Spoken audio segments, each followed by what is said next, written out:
Wow, we've had some great races in the last few weeks. Of course, we've had Monza with Leclerc winning, Ferrari home turf.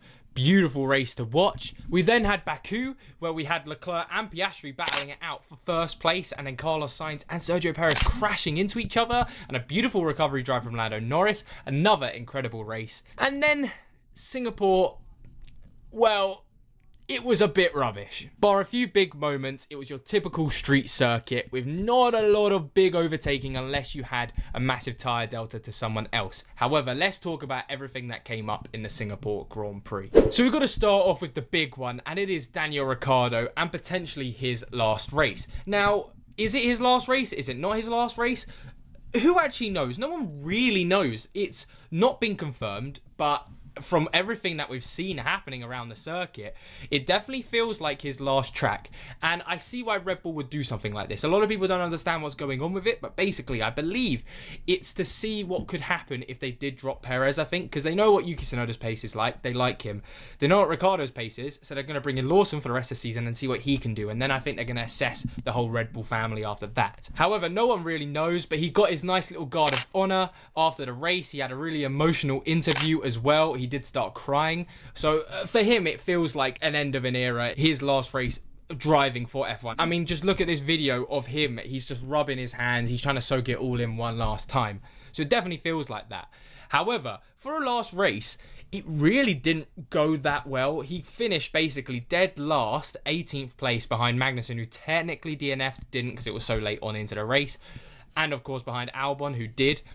And the only saving grace, really, which did put him on the map for quite a memorable way to end off his career, is he took fastest lap. Now, of course, you don't get any points for 18th place, but obviously it's VCARB, the Red Bull family, and Lando Norris had the fastest lap, so it did help out Max Verstappen in the championship. So I think it was one little send-off to Red Bull to help them there. However, after doing that, I also think now it's sort of like, well, okay, he has done more for the Red Bull family, well, for Red Bull in general, than Perez has this whole season. So will they potentially keep him on now for getting that fastest lap and knocking Lando Norris an extra few points off gaining to Verstappen?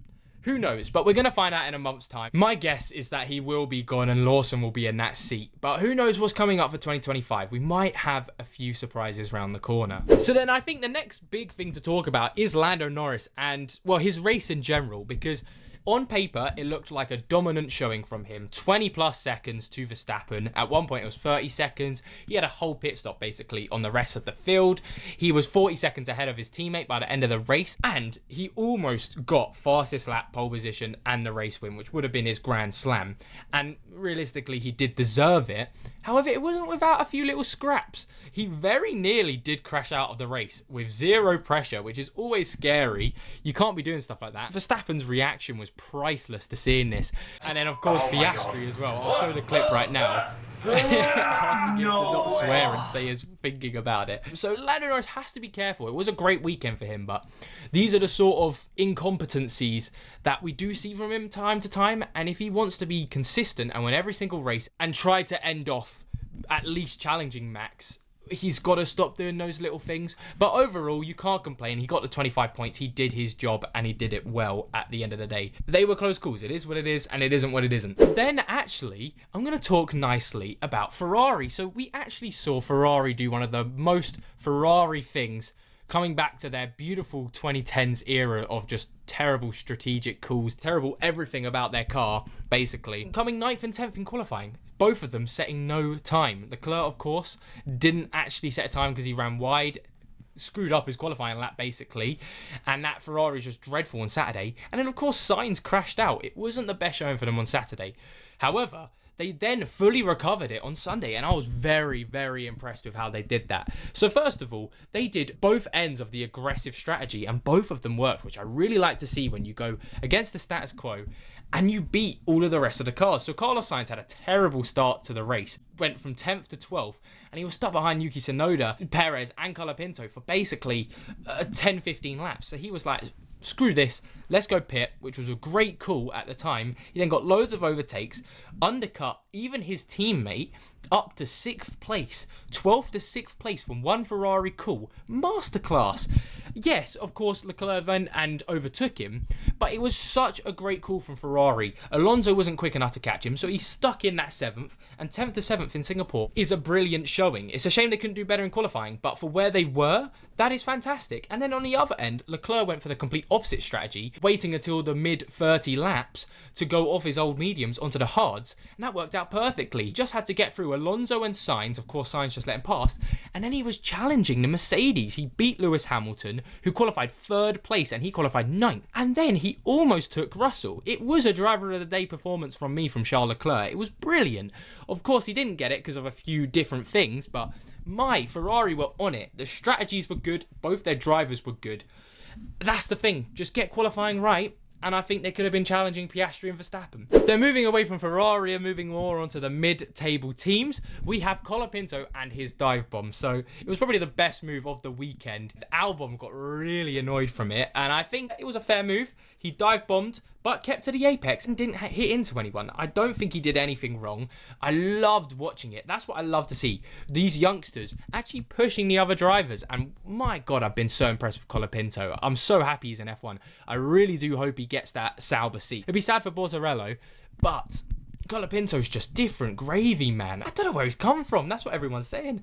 He's just come out of the blue into F1 and completely blown away everyone. I mean, he did blow away Perez, but that's not hard to do because, you know, Perez is Perez. But well done, Colapinto, and I hope to see more of that. Honestly, what a showing from him in all 3 of the races he's been in so far. Almost scored points in all 3. And realistically, I do think he did deserve to get some points in Singapore. It's a shame, of course, that he had the Ferrari at least signed, and of course he wasn't going to stay ahead of Perez. But anyway, the final thing from this actual race I want to talk about is Hulkenberg as well, another mid-table team from Haas. He qualified 6th. What a showing from him. The best Ferrari engine on the grid for qualifying, and then stuck it out. He kept behind Alonso and Leclerc. Technically Perez, but you know, a different train. He kept them behind for half the race. The only time they got past him was after pit stops. So phenomenal showing from Hulkenberg. It really does show that, yes, he may still not have a podium, but he's one of the most consistent drivers, and I just love that he's going to Sauber. It's a shame that the Sauber car's so bad, but I'm hoping when Audi come in, he could be the nice German, like, big name, and hopefully they can get him a podium. But well done, Hulkenberg. I always love to see Hulkenberg do well. 6th, and then still ended up in the points, 9th in a Haas. Congratulations, my dude. What a drive. And then finally, to end off this video, let's have a championship look in. So I do believe Leclerc's championship hopes are fully done. I didn't have any high hopes really for Leclerc.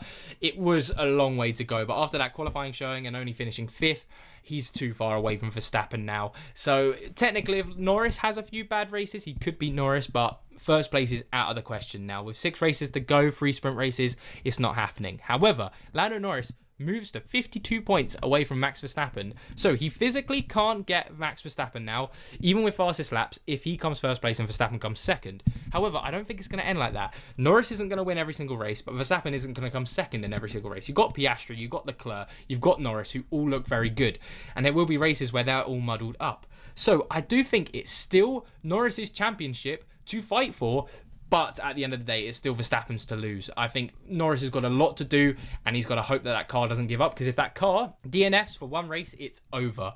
So he's on a really small line right now, hoping to get that championship. But hey, it's not over till it's over, and I really do think Lando Norris still has a shot. But that is the championship look. We'll see what it looks like in a month's time after COTA. But anyway, thank you all so much for watching. This is everything that we learned from the Singapore Grand Prix. I hope you all enjoyed, and even though it wasn't the greatest weekend, it did have its moments, like Ricciardo's fastest lap, Ricciardo's driver of the day, like I mentioned, Colapinto's dive bomb, Lando Norris's performance, and all of that drama outside of the track, like Verstappen getting reprimanded for swearing. All of that stuff was good fun. But hopefully COTA is a great race. But anyway, hope you all enjoyed, and I'll see you all later. Bye bye.